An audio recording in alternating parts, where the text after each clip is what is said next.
За бүгд гэгэн тунгалаг өдрийн мэнд хүргэе. За манай Education podcast-ийн анхны дугаар эхэлж байна.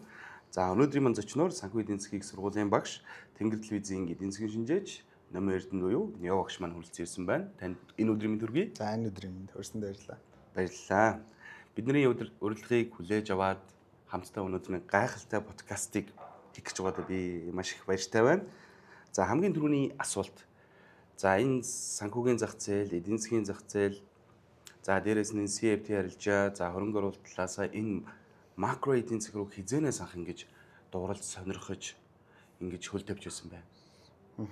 За тэгэхээр макро эдийн засаг гэхээр яг би жоохон сүүлдэлтэй 2015 оноос яг энэ хувьцааны зах зээл дээр хөрөнгө оруулах боломж үүсээд боломж гэдэг нь юу юм гэхээр Америк нэгдсэн улсын Social Security number-тай болоод хувьцаанд хөрөнгө оруулж гисэн гэсэн үг. Яг тэрнээс өмнө бол яг тэрний өөрөө чинь дурддаг CFD зах зээл буюу одоо монголчуудын мэдгээр бол Forex гэж байна. Энэ зах зээл дээр байсан. Тэгэл арчигдал явдаг л юм байсан.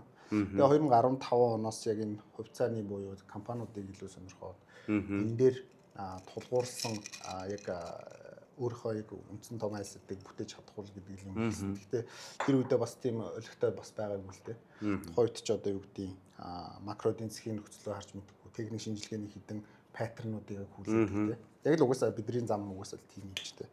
Тэгэхээр яг л адилхан тийм байсан. Тэгээд 2015 оноос энэ хувьцаа руу орсноор илүү хувьцаанд өөр нөлөөлөгч хүчин зүйлсүүд байд юм байна. Зөвхөн одоо техник шинжилгээгээр яваад байдаг биш үү? Тэр нь болохоор эдийн засгийн буюу суур одоо макро үзүүлэлтүүд нөлөөлөд идэв юм байна. Энэ өөрөө эдийн засаг одоо том хэмжээтэй болох юм бол илүү хөрөнгөний зах зээл нь томордог гэдэг л үндсэн гол логик байгаа байхгүй. Тийм учраас эдийн засаг цаашдаа томрох юм уу гэдэг дээр тулгуурлан компаниудад хөрөнгө оруулалт хийх үйл гэдэг л одоо зүйл дээр ерөнхийдөө үндэслэгдээд энэ макро эдийн засаг гэдэг зүйлийг бол илүү сонирхож ирсэн гэж ойлгож байна. Гэхдээ яг одоо оюутан байхад ч юм ингээл макро эдийн засгийн хичээл аваад үздэг шүү дээ. Эднэртэй бол ямар ч холбоогүй зүйл. Тийм, next level гэж дээ. Тий, яг юу л да. Яг зүгээр одоо би багш болчиход бас яг тэрийг аягүй сайн мэдэрч байна. Макро эдийн засгийн хичээл, микро эдийн засгийн хичээл гэх хичээлүүд ордог шүү дээ оюутнууд. Энэ дээр бол илүү одоо нөгөө оюутнуудад бодлого бодуулах ч юм уу те. Эсвэл микро гэхээр компани дотоод асуудал юм а, макро гэхээр ингээд гадаад асуудал юм а гэж хэлээл ерөнхийдөө төгсөж байгаа гэсэн. Тэрэн дээр байгаа тоон дата мэдээлэл юунаас болж гардаг юм. Юунд одоо ч нөлөөлдөг, хөрөнгөний зах зээлд яаж нөлөөлдөг гэдгийг ерөөсөө одоо тайлбарлах тийм боломж байхгүй л байна л да. Ягаад гэхээр бидний өөрсдөө болсон хүчин тэр байхгүй. Тэгэхээр энээс ер нь улбаатаагаар одоо илүү макро гүнзгий судлах юм байна. Хүмүүс үг гэж харддаг юм. Ягаад хөрөнгөний зах зээл дээр ингэж нөлөөлд юм байна гэдгийг харж ирснээс ихсэн болоо. Тэгээд өнөөдрийн яг нөхцлөөс харахад өнгөрсөн бас нэг 5-6 жилийн хугацаанд бас яг энэ макрого тайлбарлах гад ингэж зориод яваад байгаа бас өөрийн одоо сошиал сувгуудыг ч хөгжүүлж үзлээ. За телевизээр ч явж юм те. За ингээ оюутнуудад ч гэсэн бас ингээ тайлбарлах гал зорж л байна л да. Тэгэхээр энэ айгүй ер нь бол яг нэлээд чухал асуудал юм. За би жоохон урт тайлбарлачих. Ягаад чухал юм гэж байгаа юм гэхээр уг нь бол макро эдийн засгийн хичээлийг үзсэн оюутнууд биш те. Юу болж гарч ийн гэхээр фундаментал шинжээчд болж гарч байгаа юм. Тэгээд энийг тэрхүү мэдээллүүдийн яг зүгээр тайлбарлаад ийм юмнаас болж байгаа маа гэдгийг хэлээд өгөх юм бол оюутнууд маш сонирхолтой сурна энийг. Би өөрөө фундаментал шинжээч буюу үндсэн яг энэ санхүү, эдийн засаг, хөрөнгөний зах зээл дээр холбоотой үндсэн хийгддэг 3-4 том шинжилгээний нэгийг сурж байгаа асуудал байхгүй. Тэгэхээр багш нар ч гэсэн ер нь бол ингэж заамаар байгаа тий шүү дээ. Одоо ерөнхийдөө энэ зах зээл дээр ингээл маш олон хаб community үйл ажиллагаа явуулж байна. Маш олон хүмүүст яг шинээр орж иж байгаа хүмүүст анхан шатнаас нь агсан шат гээл ингээл явж байгаа. Гэхдээ манайхны ихэнх нэг тийм логикийн алдаатай нэг зүйлүүд байгаад байгаа шүү дээ. Одоо жишээлбэл CFT ярилцааг сүүлийн одоо жил сарын хугацаанд бол монголчууд маш их орж ирж байгаа шиг юм. Эсвэргээр одоо жишээлбэл 2005 оноос хойш энэ за CFT ярилцаа буюу Forex ярилцаа орж ирээд баг одоо ингээ 20 жил болж шүү дээ. Гэтэл нөгөө монголчууд чинь асар их оюуны чадамжтай хүмүүс шүү дээ. Нөөцтэй хүмүүс. Дэлхийд оюуны чадамжаараа IQ-гаараа 7-д явж байна. Гэтэл яагаад энэ зах зээл рүү орж ирсэн одоо нэг ойролцоогоо нэг 200 мянга ч юм уу те монголчууд байлаа гэхэд дийлэнх нь алдагдaltaй. Яагаад тэр юм болоо? Ер нь дийлэнх нь байгаа байх те. Тэгээ одоо тоон дата байдаг уу?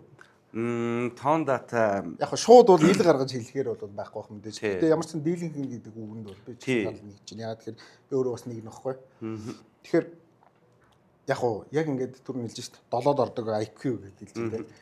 IQ гэдэг бол одоо нэг ойлголт.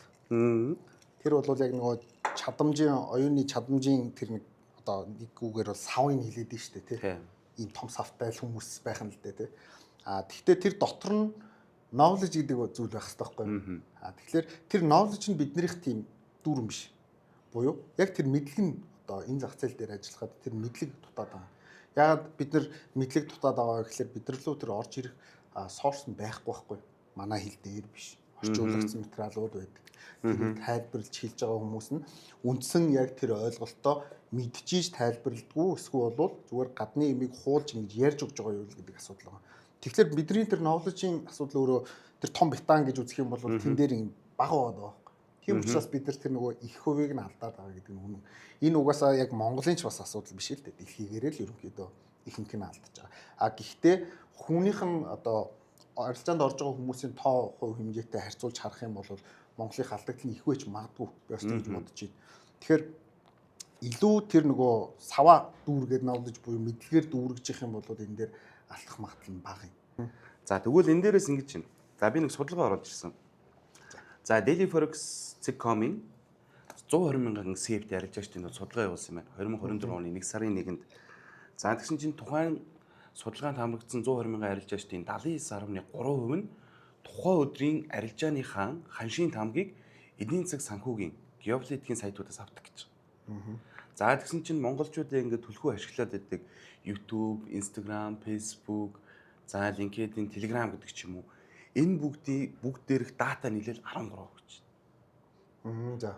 Тэнгүүд манайхаар эсэргээр өгөөз монголчууд нэгсэнд энийг логикоор ингээд шууд сэтгчингүүд 13.7% мэдлэгтэй энэ айх төр дэлхийн санхүүгийн зах зээл буюу те өдөрт одоо 11-12 $80 арилжаа хийгддэг. Энэ зах зээл рүү ороод байна л гэсэн үг.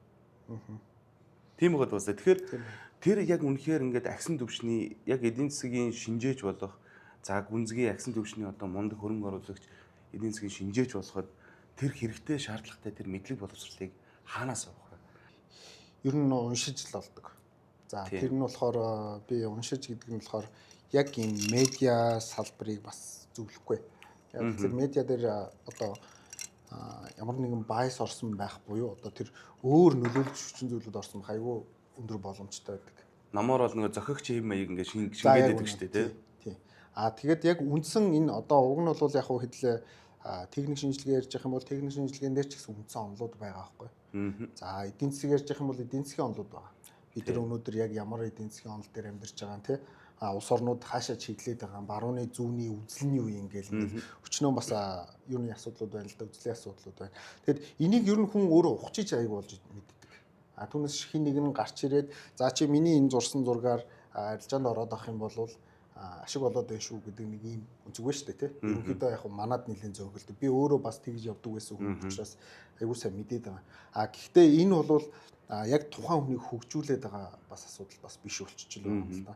Чи ийм стратегиэр яваарай гэд хэлээд өчгөр нөгөө стратеги нь яг би стратеги нь ерөөсөө буруу шахахгүй. Тэрийг тэр одоо зааж байгаа хүн өөрөө бол маш сайн эзэмссэн магадгүй цаг хугацаагаа зөв мэдэрдэг эсвэл зөв бүтээгдэхүүн дээрээ танилцуулдаг ч гэдэм үү те тэрийг мэддэг гэж болно. Тэрийг нь сурсан хүн яг тэр хэмжээнд ашиглаж чадахгүй байхгүй.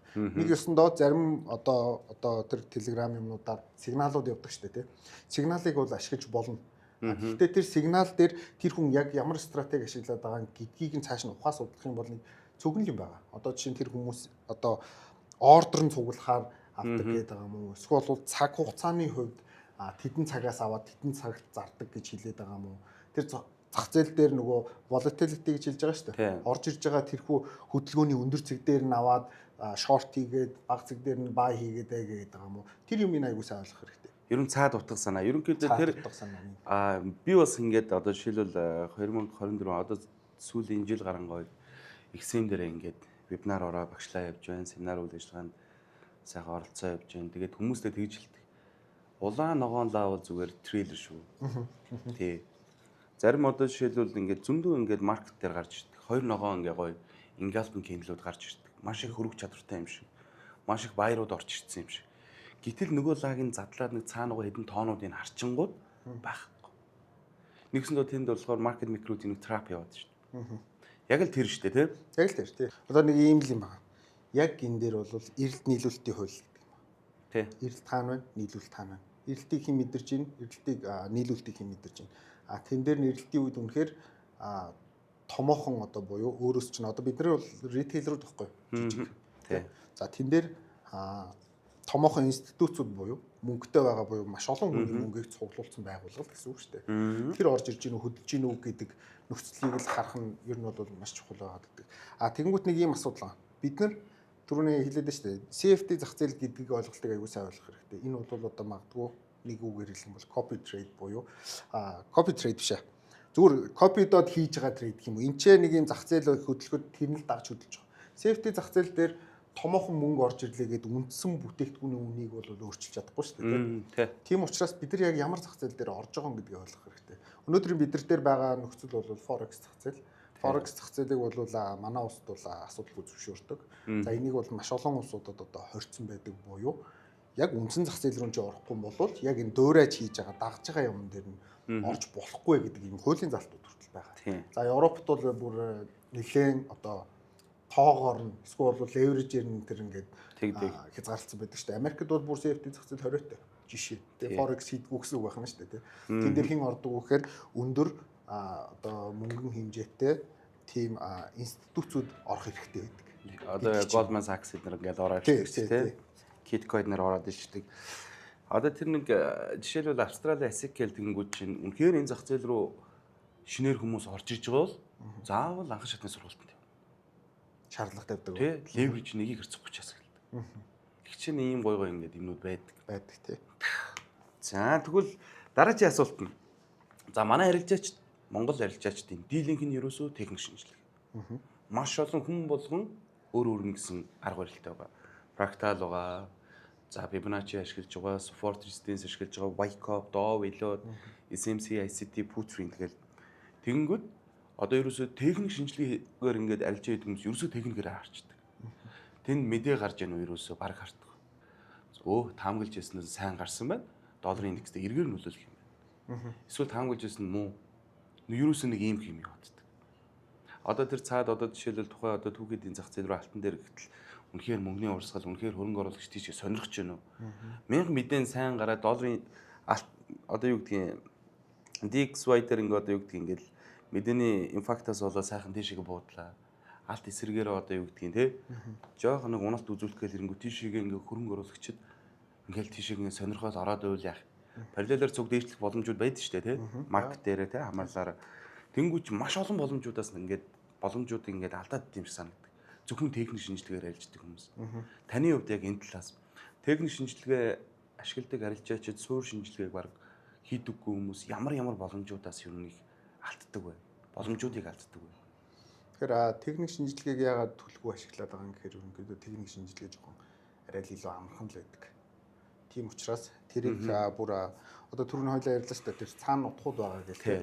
Тэр утгуудаас үл хамааран тэрийг зүгээр амархан байдлаар харуулж болдог байхгүй. Одоо жишээ бид нар нэг юм flag pattern гэдэг юм уу эсвэл бол юу гэдэг pennant wedge гэх юм хайдаг шүү дээ тийм. Энд чинь ерөнхийдөө нэг гурвалжин дөрвөлжин дүрс үүсээд тэр хөдлөөд байгаа.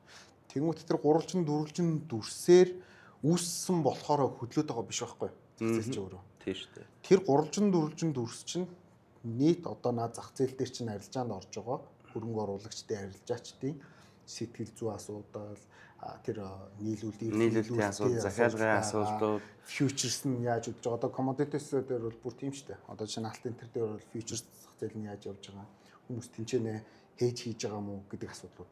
Тэгээд тэрийг нь сурахгүйгээр зөвхөн тэгээд гурвалжин болохоор өсчихөж байгаа гэдэг асуудлыг яригдчихж байгаа учраас тэр нь илүү амархан байна л да.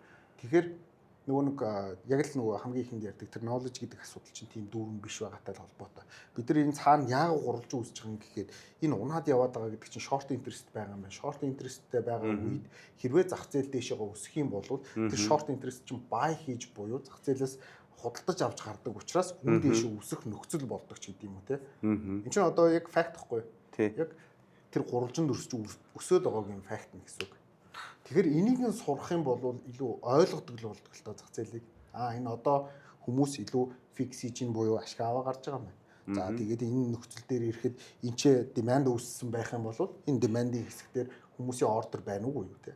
Ордер нь байх юм бол яг нөгөө гурвалжингийн чинь доод хэсгээс дэше өсөх нөхцөл нь муу юм шиг байна гэдэг. Иймэрхүү байдлаар конфирмашнууд аваад явж байгаа шүү дээ. Нэг одоо баталгаанууд аваад явж байгаа гэсэн. За нэг төвшин яатсан тий. Техник шинжилгээнээс бол баталгаа авахгүй байна гэж байхгүй. Техник шинжилгээ хийдгүү хүмүүсийг бол би одоо бүр урт хугацааны л хөрөнгө оруулагч нар гэж хэлнэ. Одоо нэг position trader рүү тий. За тийм. Одоо удирдаар нь шинжилгээг бас үгүйсгээд байгаа хэсэг байна шүү дээ тий. Ашигтай энэ бол угаасаа хийх ёстой. Техник шинжилгээгээр бид нар юуг мэддэг гэхээр хаанаас худалдаж авах уу, хаана зарах уу гэдэг үнийн мэдээллийг л авдаг. Stop loss бас хаана тавих уу? Тийм. Яг үнэ. Stop loss хаана тавих уу, TP-гээ хаана тавих уу гэдэг ойлголтоо би техник шинжилгээ хийхээс аваад штэ. Ямар бүтээгдэхүүн дээр байгаагаас үл хамааран. За нөгөө талдаа болохоор суур шинжилгээ, fundamental шинжилгээг яах гэж игээд байгаа гэхээр би ямар бүтээгдэхүүн худалдаж авах уу? Юунд хөрөнгө оруулах уу? Геополитик нь ямар байгаа? Энэ геополитиктэй холбоотой одоо нөхцөл байдлууд ингэж үүсэх юм бол би ийшээ хөрөнгө оруулах үгүй юу гэдгийг сонгодог хоёр өөр зүйл байхгүй юу? Ер нь бол. Тэгэхээр чи манайхан чинь зөвхөн нөгөө нэг үнийн мэдээлэл дээр тулгуурлаад юу хийгээд шүү дээ. Шинжилгээ гэж нэрлээд наагур яваад байна тийм. Наагур яваад байна тийм. Хамаагүй наагур яваад байна. Энд чинь одоо CMT гэдэг бүр цол зэрэг олгодог болсон CFA-тэй адилхан хэмжээнд. За яг адилхан гэж хэлгээд хэцүүтэй жоохон амархан баг. Гэхдээ CFA-ийн одоо хүлээн зөвшөөрөгдөх югаараа бол цар хүрээгээр бол ойрцоо тим одоо community build хийцэн бүр дэлхийд даяараа энэ дэр чинь суралцаа явж байгаа байхгүй. Тэдний асуултнууд энэ төр бол өнөөдрийн бидний энэ нөгөө яриад байдаг bullish pattern team юм pattern гэдгээс бүртээс хүндлэн байдаг. Тэгэхээр чинь хоёр өөр зүйл болцоод л байгаа юм л да. Тэгэхээр айл алингийн ерөнхийдөө хийж сурах хэрэгтэй. Манайхан техник шинжилгээг амарх учраас техник шинжилгээг сонгочоод байх шиг байна. Илүү амарчилсан учраас ч юм уу тийм магадгүй. Тэр цаана суур шинжилгээ хийхийн тулд тэр хүнд чинь цаг зав хэрэгтэй, мэдлэг хэрэгтэй, доройж хэлний асуудалгүй байх хэрэгтэй. Хаанаас сорсо бүрдүүлэх юм те. Мэдээлэл хаанаас авах юм, би яаж унших юм, магадгүй супер хүмүүс байх юм бол тэрэн дээр чинь юу хийж байгаа штэ. Тооцоололоо хийж байгаа штэ. Одоо тэр гарах одоо Америкийн нэгдсэн улсын ажилгүйдлийн төвшин гарах боломж нь хэд юм бэ? Үйлдвэрлэлийн индекс хэд гарах юм бэ гэдэг те. CPI тийм байх юм байна. Тийм байх юм байна. Энд Томьёото бодож байгаа. Танаа баг бол бодож байгаа бах. За миний хувьд болохоор 7 хоног болгоны 2 дахь, 3 дахь, 4 дахь 16 цагаас 3 цагийн вебинар ордог. Бид нар ч одоо CPI, PPI боддог. Сайн шүү дээ. Laspersin Томьёо оруулаад те хаанаас тэр хувьсгчуудаа олох юм? Бүрий рүү орж авах юм уу? Яах юм? Одоо манай одоо XM-ийн вебинар суудаг хүмүүс бол мэдээг боддог болчихсон ч. Тэр чинь ингээд арай өөр байгаа даа тий. Тэгэхээр мэдэн дээр ингээд зарим тохиолдолд нэгдэг шүү дээ. Мэдэн дээр би 5 6 жил арилж байсан. Тэнгүүд яг ингээд мэдээ гарах нэг 21 цаг байгаа шүү дээ. Тэнгүүд таамаглаж яснаас нь ямар гарсан байна гэдгээс нь хамаарат тухайн дээр одоо жишээлбэл нэг хоорондын нэг юм байгаа шүү дээ. За DXY эргээр гарах юм бол алтан уун гэдэг чинь нэг тийм наагур нэг юм байгаа шүү дээ. Тэн дээр ингээд шууд buy short одоо юу гэдгийг тий long дартаг одоо юу гэдэг short дартаг л байгаа. Тий тэнгүүд тэр нь ингээд 5 6 жил болцсон байна. Гэхдээ яг бас тэгж ийн гэдэг нь сайн байна заяа. Одоо чинь ковидоос өмнө бол бид нарт энэ макро мэдээллийн дээр падлич байхгүй байлаа. Forex дээр байгаа нөхдүүд энэ яагаад ийм том лаз орчих уу гэж гайхдаг л байсан л үе. Тэгээд харцангуй ковид болоод энэ зах зээл рүү чинь хүмүүс илүү сонирхолтой бол дэлхийд даяараа баг 40% яг энэ арилжааны зах зээл рүү илүү хүмүүс орсон байдаг. Энэ чинийгээрээ тэр зах зээлийн одоо хэмжээнд томорж байгаа байхгүй. Хөрөх чадвар томорж байна тий. Томорж байна гэсэн үг шүү дээ тий. Тэгэхээр тэр өөрчлөгдснөөр ер нь тэнцээ Жером Паул гэдэг хүн юу хэлээд идэв юм бэ? Ямар утга учиртай ингээд ерөнхийдөө ойлгож эхэлчих. Манайч гэсэн нэлээ яг жоохон сүйлдэх гэсэн л дээ. Бид нар бол яг хинч ойлгож мэдгүй байхад ярьдаг л байсан. Нэг иймэрхүү юм болоод ах шиг байна. Өөрөөсөө ч гэсэн бас сайн мэдэхгүй шүү дээ. Иймэрхүү юм болоод ах шиг байна. Одоо мөнгөний бодлого гэдэг юм чи ийм юм байна буюу интерest rate нь ингэж нөлөөлөх юм байна зах зээл дээр. Цаашдаа энэ хэрвээ урт хугацаанд явах юм бол инфляцныгаа ингээ өдөөчдөг, инфляц нь ингээ буцаагаад ингэдэг гэдэг зөндөө юмнууд бий л дээ. Тэгэхээр тим юм руу орж эхэлж байгаа нь сайн. Бид нар ч бас дажгүй бас хурдтай яваад байгаа байхгүй. Яг ингээд харах юм бол бас нэг 4-5 жилийн хугацаанд одоо макро үзүүлэлтүүд хардггүй тим арилжаач бараг байхгүй байна. Мэдээтэй шүүгээл ингэж л байгаа гэлгүй. Би бол их холтцсон байна ер нь бол яг үгээр хэлээ. Яг арилж байгаа. Одоо манай XM-ийн яг вебинар суудаг хүмүүс ер нь арилж яадаг тренд өдөр нь ерөөсөө хай импакттай мэдээнүүд. Та бусд үед нь ерөөсөө ингээд судалгаа хийгээл ингээд явчихдаг. Орол гардаг гэсэн үг. Юу л дээ. Одоо жишээлбэл за PPI-г хаялаа бодчихъя. Одоо өмнөх өдөр позишн эзэлчихнэ л гэсэн. Тэгээ хаана хамгийн их хөрөх чадвар байгаа. Би ерөөсөө нөгөө Супер юм байна. Сайн тухайн мэдээ. лааны цаана байгаа хаана хамгийн их хөрөх чадвар байгаа юм. Би нэг тийм итгэхэд бодолтой байдаг байхгүй юу. Өмнөх өдөр жишээлбэл ингээд Нью-Йоркийн сисэн дээр битүү өсчлөө. 700 пип өсчлөө одоо өнгөрсөн 7 хоног. Тэнгүү тэнд битүү баярууд байгаа тий. Тэр нь тэдний стоплес хаана байгаа юм бэ би хайдаг. Ордерууд нь хаана хамгийн их цугласан бэ хайдаг. За үнэхээр зах зээл өргөжтэй төсөх бол окей, ритейлүүдийг гаргачаад өсгөн үстэй. Өснө үстэй. Тий. Энэ болох нэг би нэг бизнес талаас нь хардаг байхгүй юу? Маркет микрод надад их ашигыг өгөхийг хүсэхгүй. Тэхийн тул тэр одоо жишээлбэл ер нь бол нэг ханш өсөж гэнэ унж гэнэ одоо яг CFT ярилж байгаа болохоор эдийн засаг тэлжсэн ч тэр агшижсэн ч тэр үнэхээр мэдлэгтэй бол боловсралтай бол юм хийх гэдэг тий. Тий шүү дээ. Тий. Айгу том боломж байгаа шүү дээ. Одоо жишээл зөвхөн Forex гэхтэл өдөрт 7.5 их 80. Манай улс энэ жилийн цус 8 зүтг. Тий. Хэдүүлээ ингээл суугаад нэг за 20 30 улааны нийлээ өдөрт тэндээс сая доллар. Тэнд бол өчүүхэн цэг болохгүй шүү дээ. Хамгийн том юу л да. Нийт мөнгөний хөрөнгө хөлдөж байгаа. Тэгэл энэ ч араас явна шүү дээ. Хоёрт нь бондууд байгаа улсууд юм. Гуравт нь хувьцааны зах зээл гээл те. Ингээд.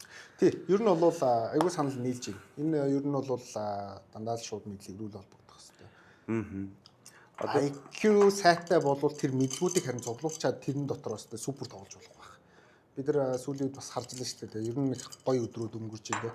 Одоо монголчуудын нөхцөл байдал бас тийм ч муу биш байна гэдгийг бидэрт харуулад байна шүү дээ. Сүүлийн үед одоо манай контрийнхан ч гэдэг юм уу эсвэл охтууд маань те залуучууд маань ингээ супер байгаа. Энд чинь нөгөө хэрвээ юмыг сурчих юм бол тэрийг хийж чадчих байгаа байхгүй. Суртал чинь тэр сургах одоо нэг урсгал байх ёстой шүү дээ тий. Тэр урсгал чинь жоохон гацаатай байх шиг л байна л да. Би бол тэгж л хардаг. Тэгээд тийм учраас яг өнөөдөр багш ихийг зорддог. Олон нийтийн бас мэдээллийн хэрэгслэр яг намайг хідүүн сонсож байгаа ус нь үл хамааран бас мэдээлэл ингээл ярьж л байх хэрэгтэй. Ялангуяа энэ санхүү эдийн засгийн холбоотой мэдээллүүдийг шүү дээ. Олон ярьж ижил ойлгодог. Яа тэгэхээр тэр цаана байгаа хүмүүс чинь мэрэгчлийн хүмүүс биш байхгүй. Зүгээр л ингийн өөр одоо мэрэгчлээ ийм хүмүүс явж байгаа шүү дээ. Тэгэхээр энэ хүмүүст юм ойлгуулахын тулд олон хэлээд тахаар нэрээ ойлгоцсон байдаг.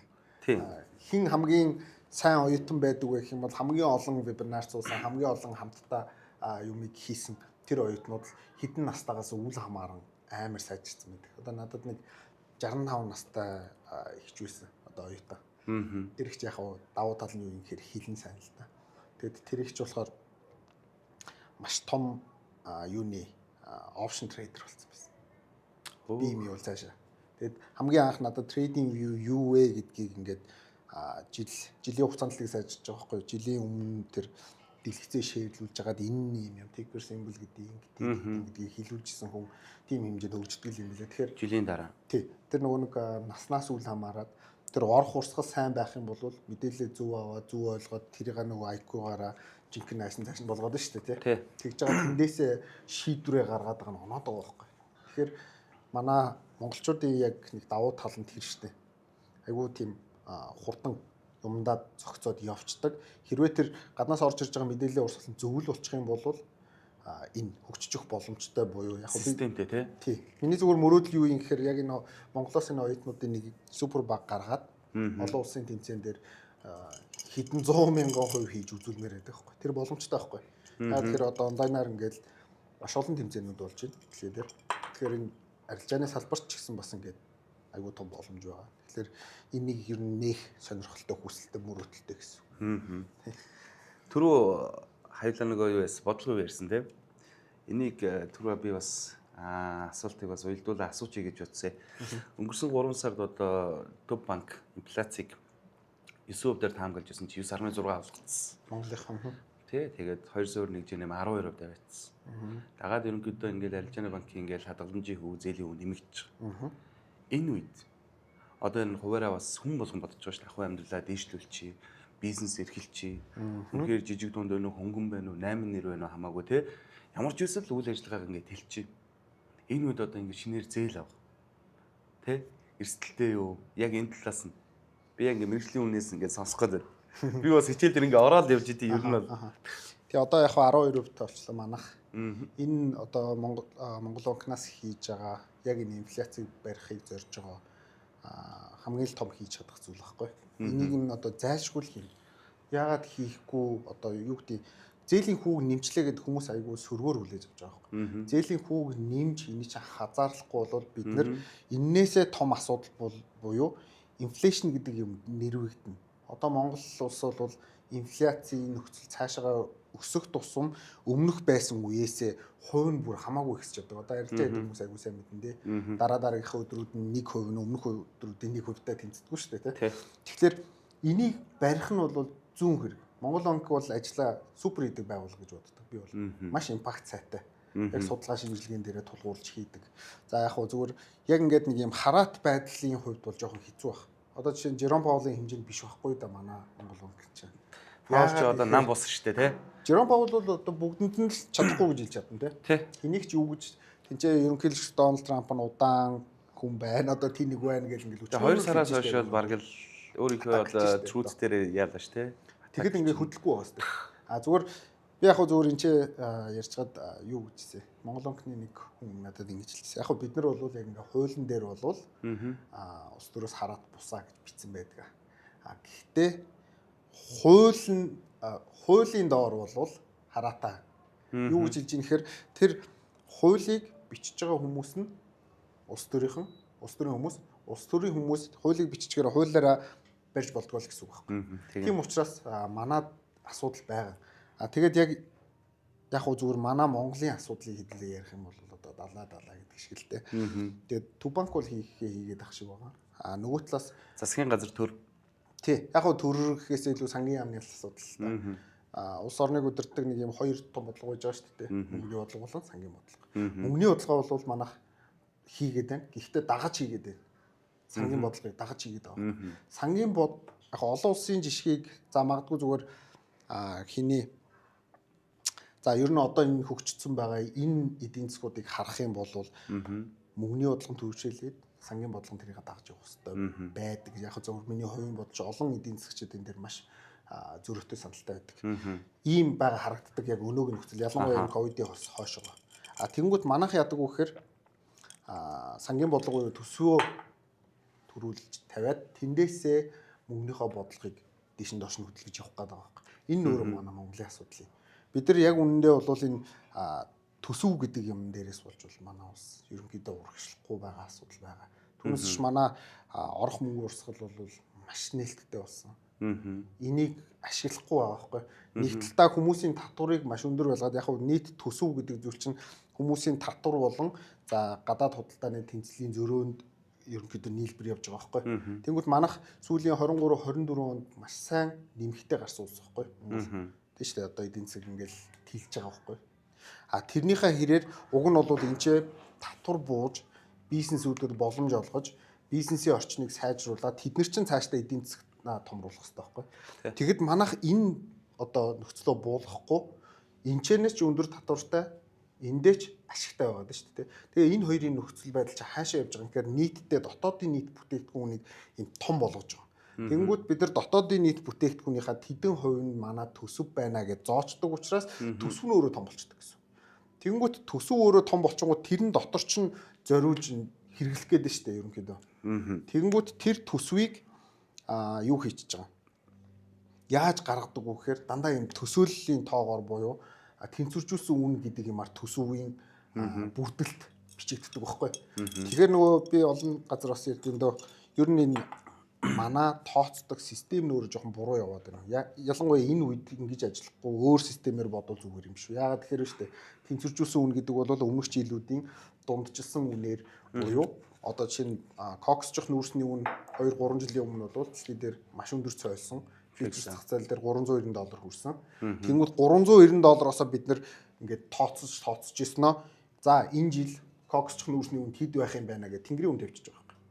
Тэнгүүд нөгөө төсвийн бүрдэлт чинь ийм өндөр үнээр орж ирэх юм байна гэж харагдаад байна шүү дээ, тий. Тэнгүүд яг өнөөдөр тоо хэмжээгээ нэмээд авах чинь бид нэр тэрэндээ хүрэхгүй болж байгаа. Тэгэхээр үнэн угаасаа бидний тооцсноос бага юм чинь. Яг тухай яг уян хатан гэдэг тэр талаасаа биш байна, тий. Уян хатан биш байна. Тэгээд яагаад заавал тэр аргаар тооцох гэдэг юм. Би яг муулж байгаа асуудал биш. Энийг олон улсын туршлагыг судлаад арай өөр байдлаар шийддэг болохгүй бол одоо 24 оны 11 сард би харж ирсэн юм ба. Дэлхийн банкнаас ингээл 25 26 оны манайхны одоо ингээд дотоодын нийт бүтээгдэхүүнээ гаргаад ирсэн таамаглаад жил дараалал буурж исэн. Тэгэл ингээд цаанаасаа уулын ингээд судалгаатай нэг тийм байхгүй бол тий.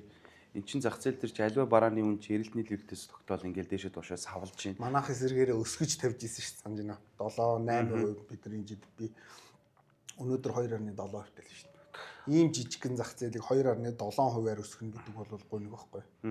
А тэнцээ тэгэхэд дотоод улсын юу шүү дээ. Дотоодын нийт бүтээгдэхүүн өнөөдөр эхний хагас жилийн байдлаар 5.2%-аар өссөн заяа. Тэгэхээр галзуу юмыг 5.2%-аар хөдөлгөнө гэдэг чинь өөрөө бодлогын л асуудал байхгүй да. Тэгэхээр бодлого удаж чадахгүй л байна л да.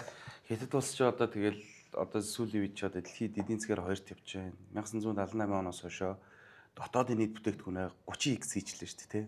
Амар л өсөж байгаа юм. Үнэхээр өстой мундаг Жил болгоны 5%-аар гэж бодохгүй.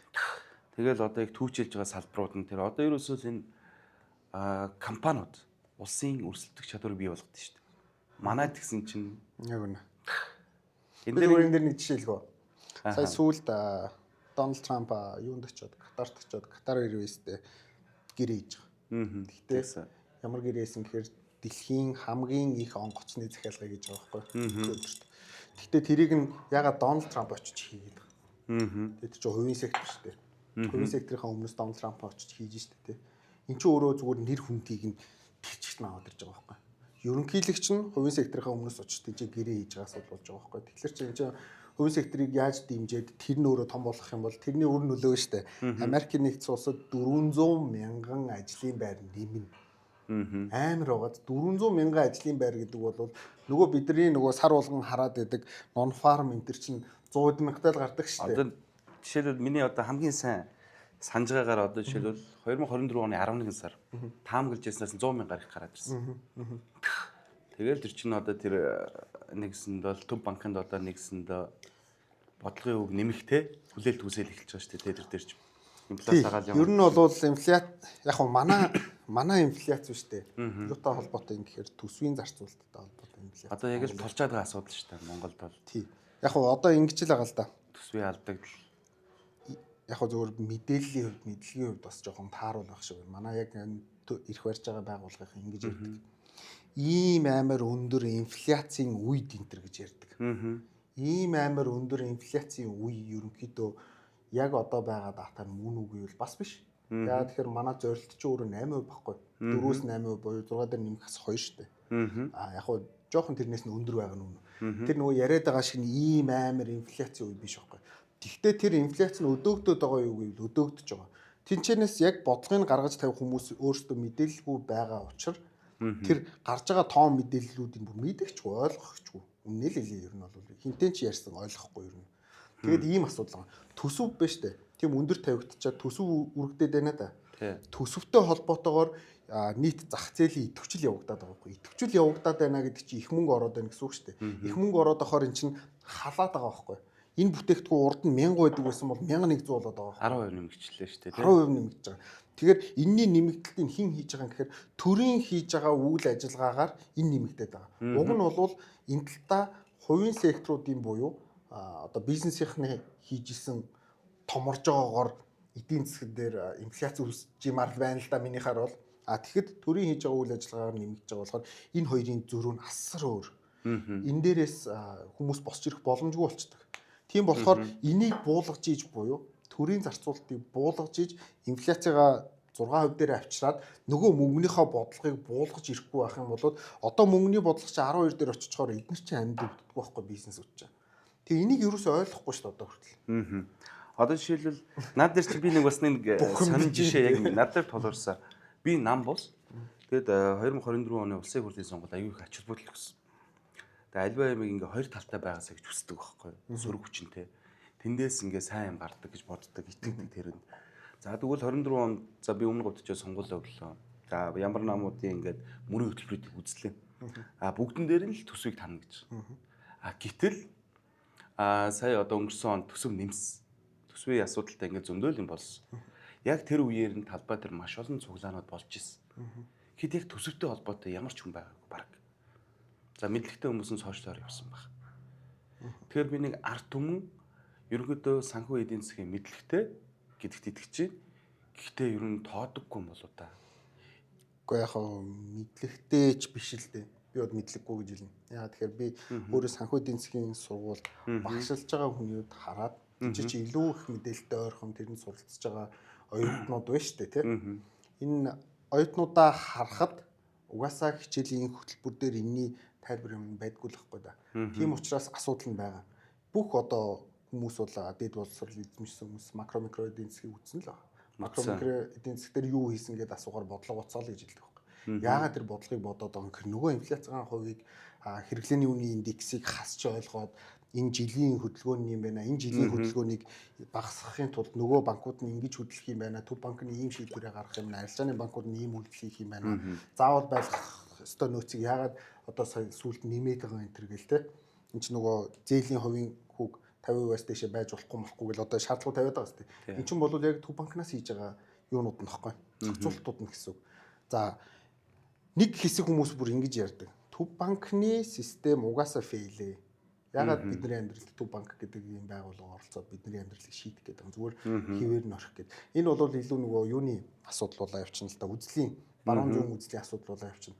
Тэгээд энэ болгоныг чинь ойлгоно гэхээр хүмүүс нэг тийм амар том юмны ардл гарах хэрэгтэй л гэж ойлгоод байгаа. Уг нь бол маш энгийн л зүйл юм. Тэгээд чадхаараа л энийг уг нь бол одоо тайлбарлаад байгаа. Ягаад телевизээр тайлбарлаад байгаа гол утга учир чинь тэр байна. Энэ аль болох одоо энгийн олон яг телевиз үзэж байгаа хүмүүс ингэ сонсоолоо байгаасаа. Тийм бол сонсоод байгаа юм бол утга учирыг ойлгодог гаргалгаатай болчих юм байна. Тэгээд бидний төсөв гэдэг зүйл чинь урсгал зардал дээр 70 орчим хувь буюу өнөөдөр нийтдээ Монголын яг тэр мөнгө хаашаа урсаад байгаа гэдэг нь тэн дээр байж байгаа байхгүй. Тэгэхээр байшин барилга руу урсж байгаа нөгөө төсвийн ажилчдын тоо нэмэгдэж байгаатай холбоотой урсж байгаа. Би яг танаа нэвтрүүлгийг жоохон цаг байвал заяа. Аппликейшн гаргаж иж байгаа төсвүүдээр холбоотой асуудлуудыг ярьж өгч болно. Манай төсвийг харуулдаг. За бид үл уцаа гаргачих. Нэг ийм юу байдаг. Public investment гэдэг ийм одоо app байдаг байхгүй. За энэ app өөрөө юуг харуулдаг гэхээр Монгол улсын төсвийн хөрөнгө оруулалтыг харуулдаг буюу бид нар төсвүүдээр юу руу хөрөнгө оруулж байгаа вэ гэдгийг харуулдаг юм үзүүлдэг байхгүй. Тэгэхээр энэ ч давхар хучилттай авт зам гээл юм те. За сургууль эднэр бол яг хэрэгтэй бол хэрэгтэй, газар авал хэрэгтэй гэл ингээл явдаг. Тэгээд энэ маш их олон хэрэггүй зардлууд байдаг байхгүй. Тэр нь юу юм гэхээр зүгээр би энэ яг соёлын төвийг л дандаа л онцолчдөг юм л да. Одоо жишээ нь энэ соёлын төвийн лист гэдэг ойлголт байгаа. За энэ жилд бол 24 ийм юу хэрэгжиж орно. За хэрэгжиж орох юм байна. Энэ өмнөх жилүүдийнх нь 200 300 байдаг. Энэ болгон дээр одоо жишээ нь ингээл гүйлгэж байгаа л шүү дээ. За энэ хэд гинөө? За Өвөр Хангаас аймгийн Төгөрөг сумын 1-р баг дээр 250 суудалтай соёлын төв барьж байгаа байхгүй. Тухайн сум одоо ойролцоогоор хүн амнасаа хэдтэй бай. Энэ бол одоо 2.7 тэрбум төгрөгийн өртөгтэй. За одоо жишээ нь энэ бол маш багтаа орно. 5-аас 10 20 тэрбумын өртөгтэй ийм зардлууд явж байгаа байхгүй. Тэгээд энийг бариад байна шүү дээ. Нэг бариад эхэлсэн бол ингэдэг. Одоо улсын төсвийн тодтгол гэдэг юм орж ирдэг шүү дээ. Юуг тодтогоод байдгийг ингээд мөнгө нэмээд байдгийг гэхээр эдгээр чинь мөнгөгүй болчоод инфляцид бид нар барьж чадахгүй болчлаа. Инфляц өссөн учраас барилгын одоо юмнуудын үн нэмэгдчихлээ. Мөнгөө нэмээгээд жил болгон нэмүүлж идэх байхгүй. За нэгдүгээр асуудал. За ингээд ямар ч гэсэн нэлээд юу хийчлээ шүү дээ. Мөнгө барилгатаа л орчд юм байна те. Тэнгүүт энэ соёлын төвд чинь за нэг 400 хүний суудалтай соёлын төвд хэдэн хүн ажиллах вэ? За нэг 10 хүн ажиллах. За нэг 10 гаруй хүн ажиллах л бах тий. Тийм. За энэ 10 гаруй хүний цалин ч өөрөө төсөв байхгүй. Энэ төсвөөс энэ цалин өөрөө дуусшгүй одоо манай төсөв дээр наалдж байгаа одоо наалдас гэх юм одоо тийм муухай гарлалчлаа. Ер нь бол очиод натчаал гэсэн үг шүү дээ. Тэгээд дуусахгүй шүү дээ энэ чинь. Тэнгүүт за яг хуу тэгээд тийм болохоор ер нь бол төсвийн ажилчдын тоо нэмэгдээд байна гэдэг чинь энэ баггүй. Хэдэн жилийн 70 мянга байсан төсвийн ажилчид чи өнөөдөр 280 мянга болчлоо. Бид нар яг үнэндээ цэрэг цагдаагаа эмнэлгээ тэгж нэмсэн үг үгүй шүү дээ. Өөр төрийн одоо харьяа бүхий байгууллагууд иймэрхүү байгууллагууд те энэ чинь дуусахгүй байгаас тэ сая листийг харж байгаа. Наач зөндөө байна. Тэгээд энэгээрээ тогтдгоо юм аа. Энэний чинь бүх тогтчлоо. Анги болгон ч юм уу, өрөө болгон ч юм уу юутай ширээ сандалтай байгаа. Энэ болгоны асуудал. Дараа нь хамгийн том асуудал юу юм гэхээр дулааны асуудал. Эдгээр чинь дэд бүтцтэй холбоотой биш байхгүй. Дид үтцтэй холбогдоог болохоор цэглэгаанаар алж байгаа гэсэн үг. Одоо сая өнгөрсөн үйл гэхэд нэг юм 50 м квадраттай айл цэглэгаанаар халаагаад тог нь 500 мянга гарч штэ тий. 400 хүний судалтай ийм заалтай байгууллага хэдээр халдаг бол тий тэр тооцооллыг манай эдийн засгч нар гаргаж ирээд ягаад ингэ буруу шахахгүй юм бэ? Асуудал байгааз. Тэгэхээр энэ өөрөө манай гаднаас орж ирсэн буюу бидний нөгөө нэг тэнцэл одоо авсан зарсан хоёрын чинь ялгаа шүү дээ. Энэ дээр бид нар нэмэгтэй гараад байгаагаа хадгалах хэрэгтэй байсан ч юм уу. Эсвэл бол баг менежмент хийгээд цааш нь өсгөх хэрэгтэй боломжтой байсан энэ нөхцөлийг чинь ийм юмнууд руу ингэ явуулж байгаа. Хөрөнгө оруулалтын санал байгаа тийм сангаа бүрдүүлэлттэй. Тийм шүү дээ. Одоо жишээлбэл Норвег гэднэр чинь бүр ингээл явж байна. Норвег энтрих бол жинхэнэ яг хуу дэндүү гоё жишээ л дээ. Дэндүү гоё. Дэндүү нэгт явж байгаа шүү дээ. Бид нар гэхдээ зүгээр л энгийн байдлаар энэ сангуудыг өдөртөж явах юм бол яг өөртөө өдөртнө гэдэгт маань яг үнэндээ жоох итгэлэг байна. Хэн өдөртөх юм. Тэгэхээр би зүгээр яг хуу яг энэ аутсорсинг хийгээд гаднаас өдөртөх бол бас зөв шийдлөөж магадгүй гэж боддог. Гэхдээ энэ бол дараагийн асуудал ямар ч гэсэн сангаа бүрдүүлээд хий тээ. Тийм учраас манай руу орж байгаа мөнгөн урсгал бол сайн Монгол улс. Муу биш. Сүүлийн жилүүдэд супер сайжирч байгаа. Гэхдээ гарах урсгал нь нөгөө дотоодын нийт бүтээгдэхүүний тэдэн хувь гэж хэлсэн юуны төсөвтэй тэр төсөв дээрээ төсвөө бид нар бүрдүүлэхдээ ийм юмар бүрдүүлнэ гэдэг нэг тоо тавьчихдаг. Тэр тоогоороо тооцсонгууд нөгөө ямд оч бүгд мөнгө нэхэд эхэлж байгаа байхгүй. Тэр нэгж байгаа нэхээс нь өгж штэ. Тодтгол хийгээд нэмж өгөөд идэв үстэй. Тэгмэдээ бүр аудит хийхгүйгээр алхах зогж байгаа харагдсан 4 жил амжигтай.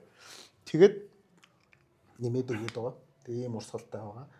Тэгээд хоног төхөөрөмжийн зардал би нэг жишээ хэлэхэд манай телевизийн хөдөө явж хагаад нэг сургуульд ороод шинжлэх ухааны юм тайлбарлах гээд ингэсэн чинь проектор байсан байхгүй. Тэгээд тэрүүдэн залгах гэж наатандаа яах ингэ шинэ проектор задлаж байгаа байхгүй. Энд чинь залгаал ингээл хүүхдүүдэд юм үзүүлчихээ л та гэсэн чинь наа чи хуучин цаг өгч байгаа. Хин зүгээр ажилдаг те. Зүгээр ажилгүй. Хин тэрийг мөнгөөр авч байгаа. Тэгэж тэр нь ч нэг захирлыг сууж авахгүй л байгаа шүү дээ. Тэгээд энэ мөнгөөр аваад байгаа юм те. Төсөв ингэж яваад байгаа учраас бизнесийнхэн маань өнөөдөр одоо гомдхоос арга байхгүй. Тийм, ер нь тийм болцсон. Ерөнхийдөө бүгд л тийм байна л. Энэ чинь аливаа улсын яг энэ ачаагчл, энэ аж ахуйн гэж компаниуд л үүрээд шүү дээ. Тэгэхэд одоо нөгөө улсууд яаж ийм гэхээр илүү хөнгөлж байгаа зү. Дональд Трамп 2016 онд сонгогдсон гол шалтгаан тийм шүү дээ. 35%-аас аж ахуйн нэгж орлогын албан татварыг 21% болгоно. Сая бол 15% боломж байгаа. Одоо эхлэегүй. Одоо би яагаад нөгөө энэ сая тарифаас болоод юм унаад хахад эдийн засгч нартай ингээд зөрөөд гүй энэ зах зээлүүд чинь тэгж унахгүй эргээд босоод ирнэ гэд би маш олон хүнтэй ярьсан одоо бичлэгүүд нь байгаа. Яагаад тэгж харилж байгаа юм гэхээр тэнцээ татвар бууж эхлэх байхгүй юу? Татвар буухын хэрээр энэ компаниудын чинь одоо маркет кап гэдэг ойлголт хилдэг байхгүй. Өнөөдөр бид нар 4 тэрлион долларын компани харгаж штэ. Nvidia гэдэг компани. Тэгэхэд Сауди Арамко энтер бол яг Америкаас бусад орнуудынх ингээ байранд аваад байгаа 1.5 тэрлион 2 тэрлион. Сауди Арамко бол саяхан дэлхийн хамгийн том компани байлаа. Тэгэхэд одоо тэрийг даабалтаж байгаа байхгүй тий. Тэгэхээр ер нь бол бодлого гэдэг зүйл маш чухал байхад. Энийг хийдэг хүн байдаг, ойлгодог хүн байж чинь штэ тий. Тэгээд хэсгэл дутаад байна л да. Тэрний тулд манайх мэддэг баха. Дээр байгаа хэд маань мэддэг баха. Ер нь арт түмэн яг энэ эдийн засаг, геополитик, улс төр те энэ бүхий л одоо юу гэдгийг дараагийн түвшний зүйлүүдийг мэдлэг боловсролыг эзэмсчиж дээр байгаа хэд маань мундаг болох юм санагддаг баха. Үнэн тий. Шаардлага нь сайжруулах тий. Яг үнэн тий. Одоо жишээлбэл ингээл улсын баялаг гэлдэнгүү зөндөө янзаар тайлбарладаг те.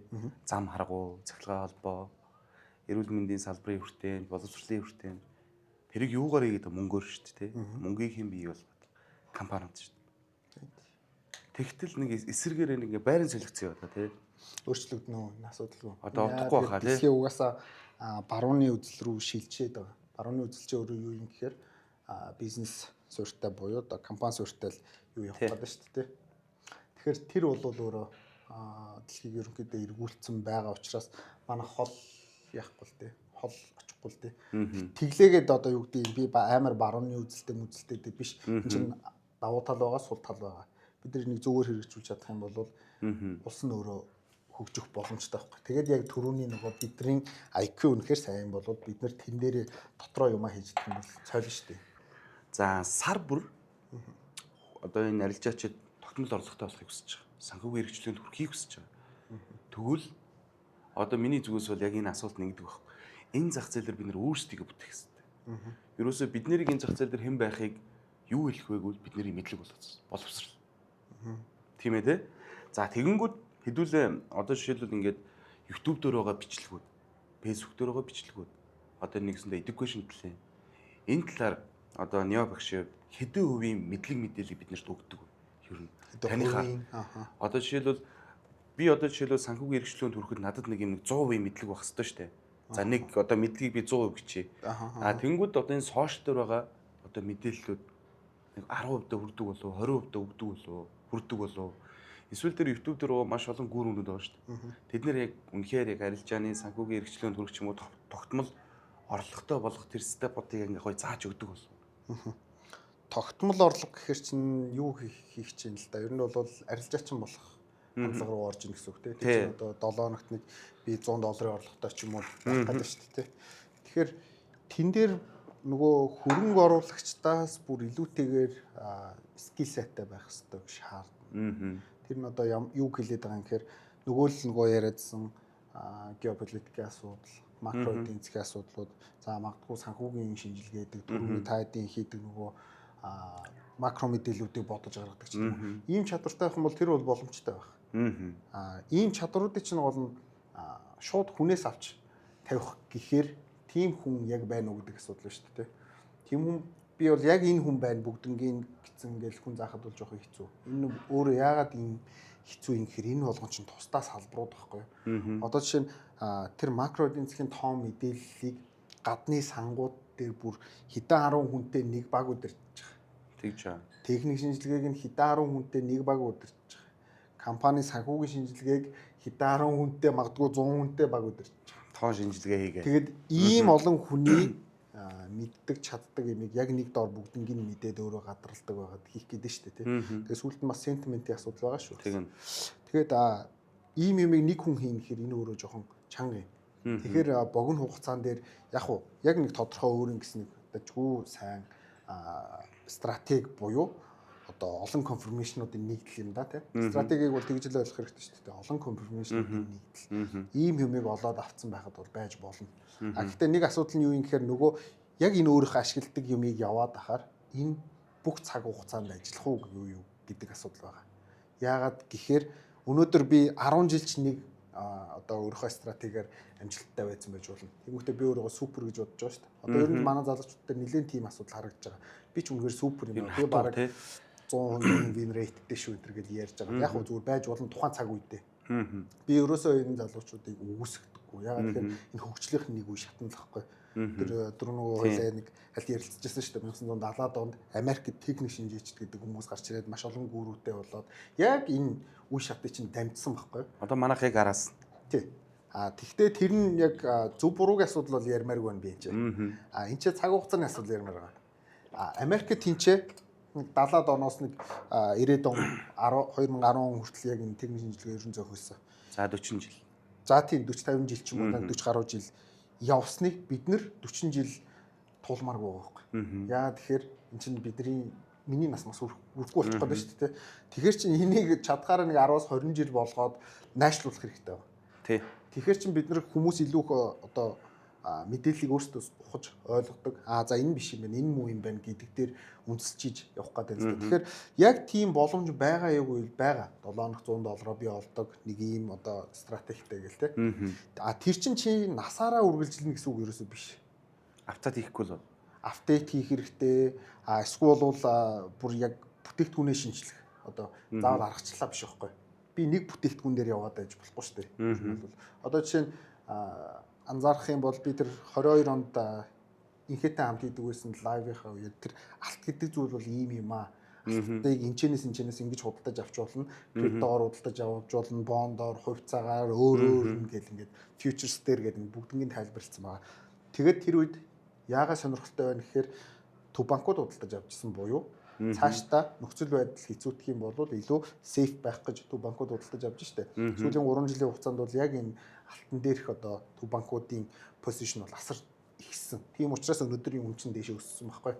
Тэгээд тэр үед болохоор үн 1620 гэдэг техник шинжилгээний нэг юм бүсдээр demand хэсэг дээр demand zone гэж хэлж байгаа юм л да. Одоо би support resistance ярих юм бол хитрхи simple болох гэдэг. Тийм. Тэгэхээр одоо л хүмүүс ийм зон гэдэг ойлголтоор ер нь харж авах хэрэгтэй. Зарим хүмүүс K level гэж байна шүү дээ. Тэр энэ чинь эрэлтийн л хэсэг багхгүй тий. Эрэлт нийлүүлэлтийн хуулийн дээр тулгуурлаж байгаа хүмүүсийн худалдаж авах сонирхолтой л хэсэг гэсэн. Тэгэхээр тийм хэсэг дээр хөрөнгө оруулаад орхих юм болов биш үү?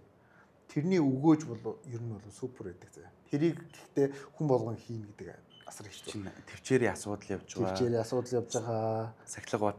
Тийм. Дээрээс нь тэр чинь мэдлэгтэй байж иж. Тэрийг хийх гэдэг байна шүү дээ. Үнэхээр мэдлэг наагаар байх юм бол чадахгүй. Боломжгүй зүйл.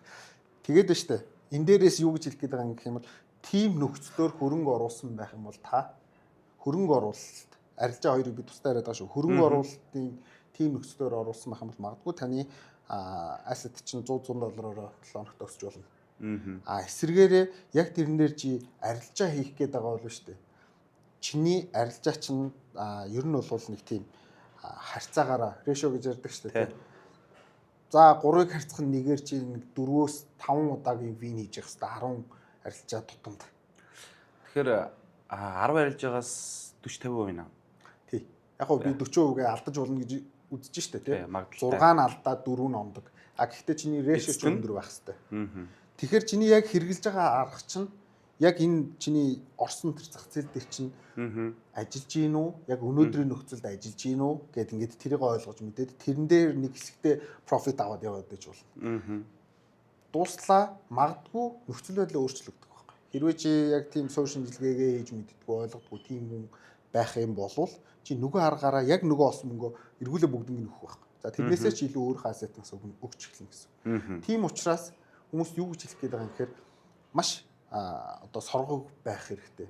Би өөрөө маш том алдсан хүн болохоор энэ дээр бол бүр ингээд олон хавар нэгэндээ гэдэг үг бүр зайлшгүй байдгийг шүү гэдгийг бүр ингээд зориуд сануулж хэлмээр байна. Хизээч хүн төгс арилжаач юм болдоггүй. Тэр боломжгүй. Тэр нөгөө мянган хүн нийлж ажиллаа тэнцээ нэг 5%, 10% профит өхийн тулд сангууд ажиллаж штэ тий гадаад. Яагаад сангуудаар дамждгийг гэдэг чинь тэр байхгүй. Зүгээр ер нь бол тухайн боломжууд байгаа юм бол хаасаагүй боломжууд гарч ирдэг. Одоо тэр 22 оны инфляцийн түвшин өндөр болж байгаа үед би яг энэ жишээг агүй ярих хэрэгтэй байхгүй. Бидний хамгийн сайн мэддэг Facebook компани $90 дээр байсан. Инфляцаас болоод $300-оос $90 руу унж байгаа буюу бараг тийч 70 гаруй хувь алдчихж байгаа байхгүй. Тэгээд эргээд өнөөдрийн нөхцөлд $750 дээр ирсэн байна. Буюу 8-9 дахин өссөн байна шүү дээ. Тэгэхээр энэ 22 оны 10 сарын сүүл хавцаанаас ч дээ чинь. Тэгэхээр чинь нэг заа 2 жил гарны хугацаанд та өөрийнхөө асетыг 8-9 дахин нугалж юм бол тэр дээр чинь одоо амьдралаа өөрчилсөн хүмүүс маш их байгаа шүү дээ. Монголчуудын хувьд ч гэсэн ерөнхийдөө ашигын хувьд бол дээгүүр ордог ер нь бол. Тэр би хэлэх гээд байгаа санаа. Боломж бол байгаа. Гэхдээ тэрэн дээрээ би болчлоо гэж нөгөө $100 7 хоног харах гэдэг шүү дээ. Тийм боломж ч өөрөө маш хэцүү шүү л гэж хэлэх гээд байгаа. Winning streak хэрэг удаан үргэлжилж болно. Losing streak тэрнээсээ ч удаан байж болно. Тэгэхээр яг энэ дээр маш анхааралтай байх хэрэгтэй. Ер нь бол хамгийн гоё стратеги ийм л стратеги гэдэг. Buy хийгээд орхиод тэрэн дээрээсээ hedge хийж тоглох. Hedge хийхээр дотор нь шүү дээ, тий. Дотор нь. Та өөртөө байгаа бүтээгдэхүүнийхээ эсрэг орж ашиг хийх буюу өөрийнхөө үндсэн ашигыг түгжих асуудал юм. Хэж бол хүн төрөлхтний гаргаж ирсэн яг энэ арилжааны хөрөнгө оруулалтын салбарт гаргаж ирсэн супер зүйл байхгүй. Эрсдлийг л бууруулад байна тий бас. Тийм. Энээс чинь болоод тэр futures энэ зах зээлүүд options ингээд цаашаага нөгөө derivative гэдэг зах зээл чинь хөгжиж явсан байхгүй. Тэгэхээр хэж хийж амьдарч байгаа хүмүүс бол супер. Тэр бол зөвхөн яг мэдлэгтэй, мэдрэмжтэй мэдж байгаа хүмүүс гэсэн. За өстой нэг нь доороос лонг орчоод тэр дундах бүх савлгаануудыг л авч штэ тий шорт дараад. Тэгэнгүүтээ тэрэн дээр чинь leverage ашиглаад одоо чинь би $10,000-оор Apple-ийн хувьцааг $100 дээр авсан байсан гэж бодъё л доо тий. Тэгэнгүүт ингээл явж байгаа $200 болоод би чинь бас баяжлаа штэ тэнцээ. Тэгэнгүүт эдийн засгийн нөхцөл байдал ингээ муудаад унлаа гэхэд би тэнцэнээс нөгөө $20,000-оос 100 юм уу $200 өндөр leverage-тэйгээ шорт ордог. Тэр өөрөө эдийн засгийн буюу нөгөө макро эдийн засгийн нөхцөл байдалтай холбоотойгоор шорт болдог. Үндсэн позишноосоо би магадгүй тэнцээ нэг $200-300 алдчихж магадгүй. Би энэчнээс дээрэс нь 10x-тэй $100-ын шорт төлөвлөсөн байгаа байхгүй. Тэгэнгүүт би үндсэн өөрийнхөө позишныг дахиад нэмээд яваад байгаа гэсэн үг. Ер нь бол алдах юм бол би $100 алдна. Миний үндсэн позишн үргэлжлээд ашиг олчих учраас би алдагдал хүлээдэг байхгүй. Ер нь хээж гэдэг бол агуу зүйл. Хээжийг бол ойлгоод манай монголчууд энэ хээж гэдэг зүйлийг хийдэг байсан бол юу л да. Яг би нөгөө юуг ярьж байгаа юм шүү. Хувьцааны зах зээл те. Манай хөрөнгөний бирж юмнуудыг ярьж байгаа шүү. Энэ үстэй асар их боломжийг нээх хэрэгтэй байсан. Гэтэ яг энэ явж л байгаа л да. Фьючерс зах зээл рүү явж л байгаа манайх. Тийм, ийм асуудал байгаа. Тэгэхгүй манайхан болохоор спекуляц гэдэг зүйлийг хийдэг. Юу юм гэхээр энэ дээрээс одоо надад Apple байхгүй мөртлөө би Apple-ийг шууд өөрөө унгах боломжтой гэж үзээ шорт хийж байгаа. Энэ бол спекуляц буюу богино хугацаанд өөртөө байхгүй зүйлээс ашиг хийх гэдэг шүү дээ, тийм. Зээл авч хийж байгаа асуудал юм. Яг гоо ингээд яриу зөндөл зүйл байгаа л да маржин аккаунт гэж юу юм бэ, тийм. Тэгэхээр мэдлийн асуудал болж байна. Тэгээд юм л да. За хэдүүлээ сая 5 сард оюутнууд дундаа сайхан 2 3 сургалтыг тавилаа. За 300 эд оюутан орлоо. Бас манайхаас бас демо тэмцээн ингээд зохион байгууллаа. Бас энэ ч нүүд намар болж байна, бишээ хавар болж байна, оюутнууд маань төгсөж байна. Тэр чинь мэдлэг боловсролоо сориож тий санхүүгийн зах зээл дээр арилжаа хийгээд тэр чинь эхний 10 шагналтай байсан тий. Тэр үед оюутнуудын одоо юу одоо комент ямар байсан бэ?